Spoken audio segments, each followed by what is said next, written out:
당신은 냉장고가 없어서는 안 될 필수품이라고 생각할지 모르지만 중세인들은 빛과 차가운 공기로 가득 찬 윙윙거리는 금속 상자 없이도 완벽하게 잘 지냈습니다. 사실 그들은 음식을 먹을 수 있게 보관하는 데 있어서 놀라울 정도로 창의적이었습니다. 그들은 소금에 절이기, 훈제, 건조, 발효, 절임, 심지어 땅에 묻기와 같은 다양한 기술에 의존했습니다. 물론 이런 방법들이 완벽하진 않았고 오늘날 권할 순 없지만 이들은 긴 겨울과 예측 불가능한 수확기에 가족을 지켜주었습니다. 그럼 중세 시대로 돌아가서 뇌 손상, 과도한 습기, 그리고 불의 성질에 대해 살펴보겠습니다. 이제 오늘 에피소드로 들어가기 전에 여러분 모두가 정말로 즐길 만한 것을 보여드리고 싶습니다. 만약 여러분이 중세 지도를 보면서 바다 괴물이 배를 먹는 그림을 보며 그래, 이게 확실히 세상을 정확하게 표현한 거야 라고 생각해 본 적이 있다면 이걸 분명히 좋아하실 겁니다. 이것은 PT5 맵스의 위대한 탐험가의 지도 컬렉션입니다. 아름답게 디자인된 이 지도들은 대항해 시대의 유명한 항해들을 기록합니다.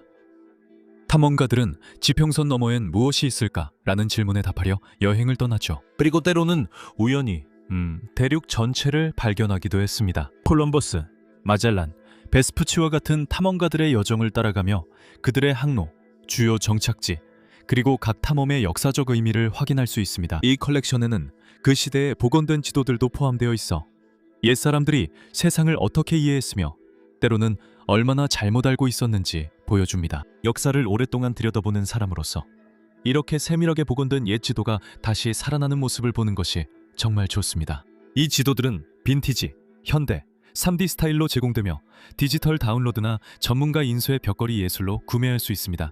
자세한 내용은 아래 링크에서 20% 킥스타터 할인 혜택을 확인하세요. 오늘의 에피소드를 시작합니다. 미디벌 매드니스에 오신 것을 환영합니다.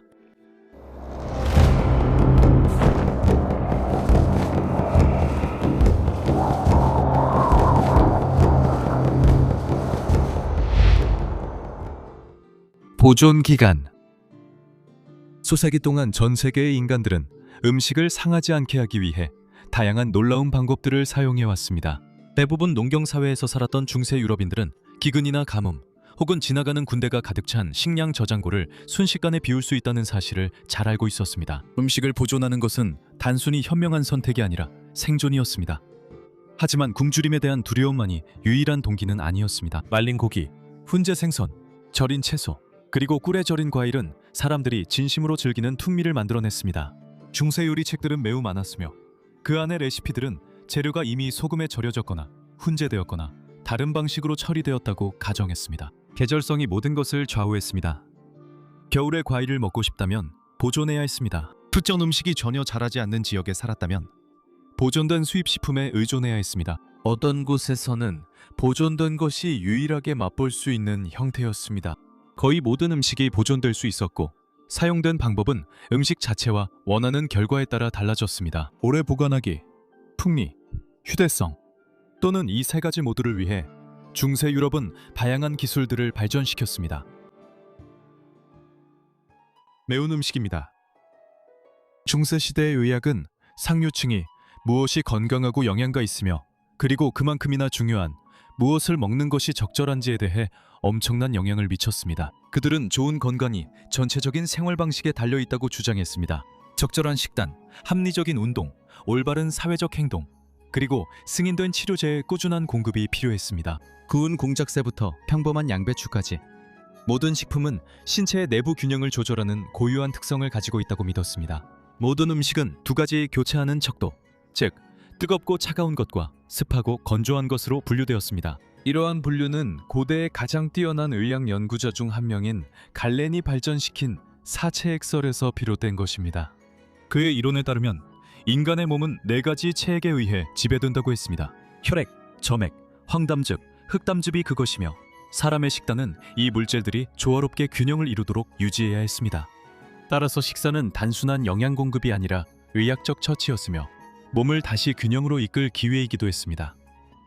하지만 잘못 선택하면 몸을 혼란에 빠뜨릴 수도 있었습니다. 그 결과 음식은 그들이 가진 것으로 여겨지는 체액설에 따른 성질에 따라 먹거나 피하거나 조합되었습니다. 나른한 사람을 활기차게 하기 위해 뜨겁고 습한 음식을, 열이 많은 사람을 진정시키기 위해 차갑고 건조한 음식을 먹었습니다. 그리고 중세 의사가 피부 아래 숨어 있다고 상상한 어떤 불균형이든 바로잡기 위해 끝없는 조합이 만들어졌습니다. 딱 한 꼬집만. 식품 보존에 있어서 소금은 태초부터 인류가 가장 좋아한 조미료였지만 풍조림과 냉장 기술이 등장하기 전에는 단순한 맛 이상의 의미가 있었습니다. 소금은 생존이었습니다. 모든 중세 요리와 마찬가지로 중요한 것은 한 재료가 다른 재료에 미치는 영향이었습니다. 소금은 매우 따뜻하고 극도로 건조한 성질로 분류되어 어떤 식재료와 섞여도 건조하게 만드는 경향이 있었습니다. 변질이나 부패은 수분이 과도하게 많을 때 발생한다고 여겨졌습니다. 그 수분을 제거하면 위험도 사라집니다. 중세인들은 소금이 불같은 성질을 가지고 있다고 주장했으며 소금은 닿는 모든 것을 수축시키고 건조하게 하며 단단하게 만든다고 믿었습니다. 도축한 고기에 소금을 재빨리 바르면 고기가 몇 달 동안 보존될 수 있었고, 이는 유럽 전역의 저장실에 걸려있는 수천 개의 염장육만 봐도 알 수 있었습니다. 소금은 모든 음식에 들어갔고 심지어 단 음식에도 들어갔기 때문에 중세의학 저술가들은 소금의 위험성에 대해 할 말이 많았습니다. 소금은 식욕을 자극하고 소화를 돕는다고 칭송받았지만 과하게 섭취하면 몸에 큰 해를 끼친다고 여겨졌습니다. 중세 작가들은 소금을 너무 많이 먹으면 살이 마르고 피가 타며 얼굴이 어두워지고 눈과 뇌가 손상되고 정자가 소모되며 팔다리가 약해지고 위장의 필수 수분이 사라지고 온몸이 가려워진다고 경고했습니다. 중세 요리사들은 고기, 생선, 심지어 일부 채소를 보존하기 위해 건염과 염수절임에 크게 의존했습니다. 그 결과는 효과적이었지만 많은 저장식품들이 너무 짜서 요리법 끝에는 항상 이 요리에 소금을 너무 많이 넣지 마시오 라는 말이 붙었습니다. 일부 식품은 먹을 수 있을 정도로 소금을 빼기 위해 요리 전에 물에 담가두기도 했습니다. 메나조리 드 파리, 즉 파리 가정서라는 책은 1393년에 나이 많은 남편이 젊은 아내를 위해 쓴 책입니다. 이 책에는 요리법도 포함되어 있는데 그중 하나는 고기를 부드럽게 하기 위해 다른 어떤 것보다 먼저 삶으라고 조언합니다. 인용하자면 소금에 절인 넓적다리는 먼저 물과 와인에 삶아 소금을 빼고 그 다음에 와인과 물을 버려야 한다고 되어 있습니다. 일부 요리사는 신선한 고기와 소금에 절인 고기를 섞어 사용하라고 하는데 이는 리처드 2세 왕의 성대한 연애 준비 방식과 같습니다. 1387년 가을 랭커스터 공작 연회도 마찬가지였습니다. 필요한 재료 목록을 작성할 때 그들은 신선한 사슴고기 3다스와 소금에 절인 사슴고기 3통을 구분해서 명확히 적었습니다. 우유처럼 안전하다. 냉장고가 없던 중세 시대에는 동물의 우유가 악명 높게 빨리 상했지만 버터나 치즈처럼 우유로 만든 제품들은 만능 해결책인 소금의 도움으로 훨씬 더 오래 보관할 수 있었습니다. 소금이 고기와 생선을 보호하듯 유제품도 소금 첨가로 쉽게 끈적거리지 않게 할 수 있었습니다. 메나제리 드 파리의 한 레시피는 요리사들에게 버터에서 소금을 제거하는 방법을 알려주었습니다. 이는 중세 가정에서 소금에 절인 유제품을 썼다는 증거입니다. 방법은 간단하며 인용하겠습니다. 버터에서 소금을 빼려면 버터를 그릇에 담아 불 위에 올려 녹이면 소금이 가라앉아 그릇 바닥에 남게 됩니다. 이 소금은 수프에 넣어도 좋고 남은 버터는 소금기 없이 남게 됩니다. 또 다른 방법으로는 소금에 절인 버터를 신선하고 단 물에 넣고 손으로 주물러 문지르면 소금기가 물에 남게 됩니다. 레시피는 짧은 메모로 마무리됩니다. 인용하자면 항목, 버터나 오래된 소금에 절인 라드로 기름칠한 말에게는 파리가 절대 몰려들지 않는다는 점을 기억하세요. 이런 사실은 항상 알아두면 좋죠.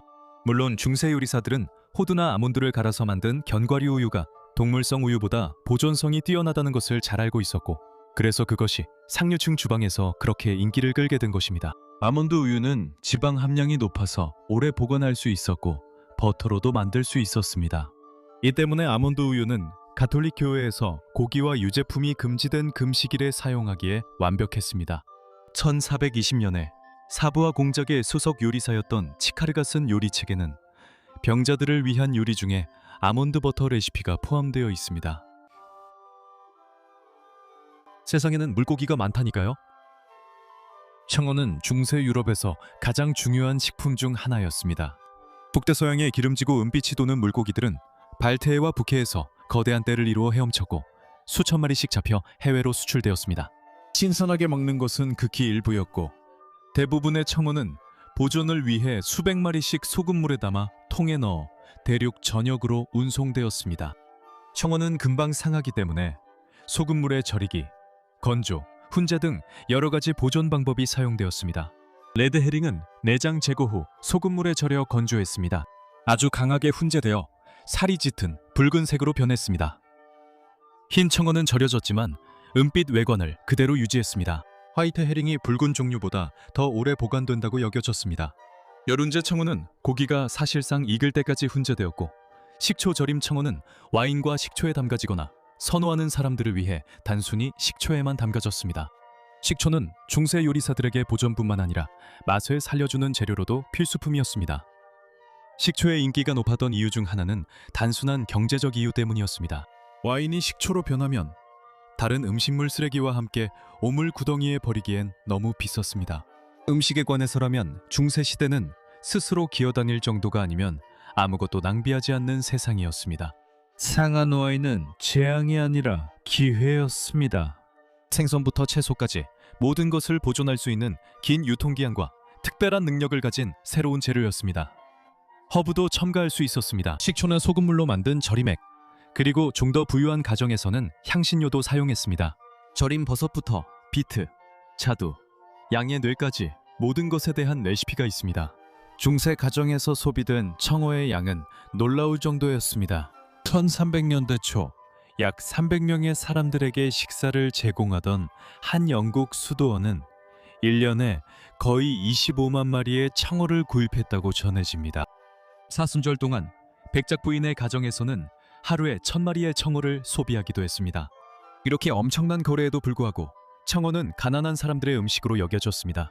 귀족과 성직자들 사이에서는 청어가 경제적으로 중요한 것에 비해 요리책에 훨씬 벌등정했습니다. 청어는 대중의 음식이었고 풍부하고 실용적이었지만 전혀 화려함이 없었습니다. 씌워지고 있습니다. 발효는 실제로 대부분의 중세 음식 보존 방법과 달리 부패 과정을 늦추는 것이 아니라 오히려 가속화시켰습니다.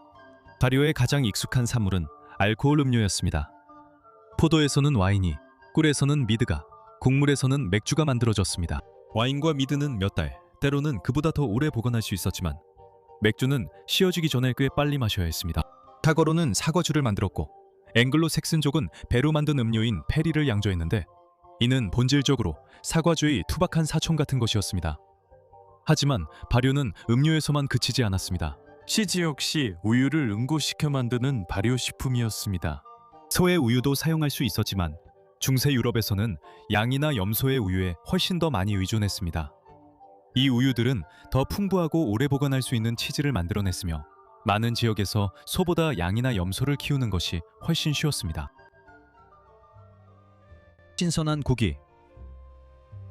중세 사회에서는 특히 고기와 관련해서 상한 음식에 대해 끊임없이 경계해야 했습니다. 도시 평유에는 정육점 주인들에게 동물을 살아있는 채로 도시에 데려오도록 엄격한 규정을 내렸습니다.